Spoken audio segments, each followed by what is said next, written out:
Pour mieux aider les agriculteurs, le mouvement pour le développement des INOR pense que l'État doit investir davantage dans l'achat de l'engrais. On ne doit plus distribuer des semences. Chaque producteur a des semences chez lui.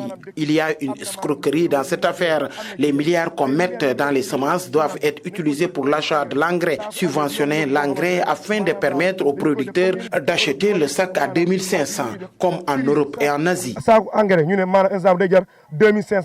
Dans cette partie du département de Bounkiling, les routes sont impraticables. Aujourd'hui, notre problème principal est la route. Nous n'avons pas de route. Elles sont impraticables. Si nous voulons acheminer nos produits agricoles, c'est presque impossible car les chauffeurs même refusent d'y accéder pour ensuite tomber en panne. Nous demandons l'aide du gouvernement à construire des routes, mais aussi des usines de transformation et des magasins de stockage. Pour éliminer l'immigration clandestine, il faut mettre l'accent dans la formation des jeunes.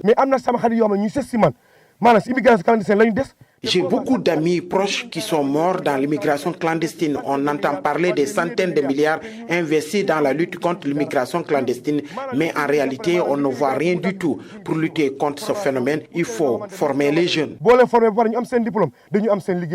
INOR réclame une ambulance, un centre de santé et la construction de postes de santé dans certains villages de la localité. On veut une ambulance et un hôpital dans la commune. En plus, on sait que tous les villages ne peuvent pas avoir de poste de santé, mais certains villages comme Mayor, Madina Mael, Touba Lumé doivent bénéficier des postes de santé. Le mouvement pour le développement des INOR demande au gouvernement de réagir vite pour sortir leur localité du gouffre.